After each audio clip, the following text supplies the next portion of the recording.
You know, when I started out doing this, I knew that I was going to use the camera as a Trojan horse of sorts to be able to take people who knew that they wanted a great looking picture to promote themselves in their career. Here in Cleveland, you know, most of what people do isn't work in front of a camera. The average person doesn't know how to behave, doesn't know how to act, doesn't know how to put their best face forward. There are two choices that a photographer is left with. You can either teach somebody how to fake it, or you can ground them in a mindset that has them thinking more about what makes them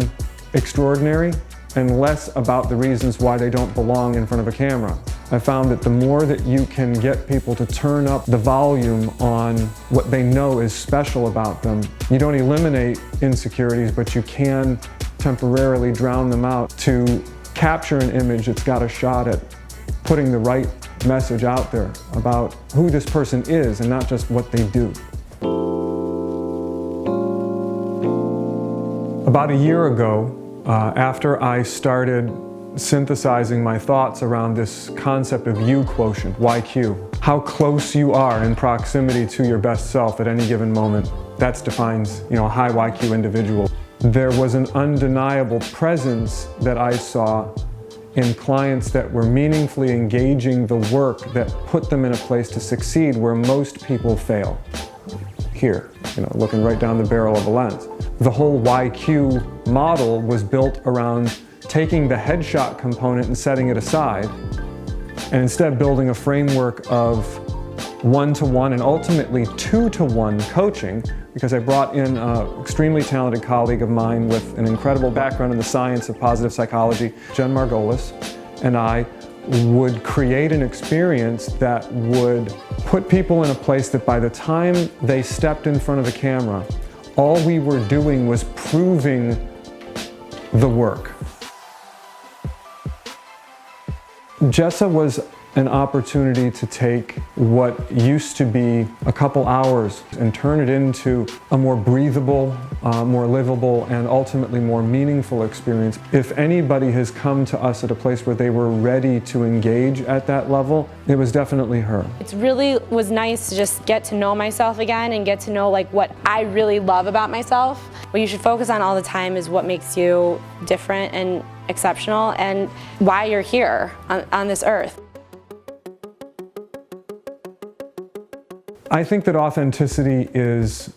narrowing down what it means to you and what those fundamental fibers are that are woven inside you that can make you more than just a blank, you know, whatever you do, a photographer, a designer, and instead become the designer, you know, kind of consciously riding on the wavelength of, I know who I am and I'm not what I do. It just comes through whatever it is that I do. I may pick up a pen, I may type out a story, I may look through a lens, but ultimately it's all a reflection of a true sense of self and not a cheap imitation of somebody else's real deal. The number of people that were brave enough to come up to me personally, and some of them, you know, obviously emotional about the way that they felt, and let me know that they heard the message, that I think is the biggest lesson for me. I think that it was a fantastic opportunity, and I hope that some of the relationships that I made while I was there continue, and I look forward to being involved hopefully next year without as much stress as this one, but I'm sure that I'll be a part of that community for years to come. Everything that I'm doing in here is a sideshow to the core purpose, which is to help my clients experience a similar degree of transcendence and focus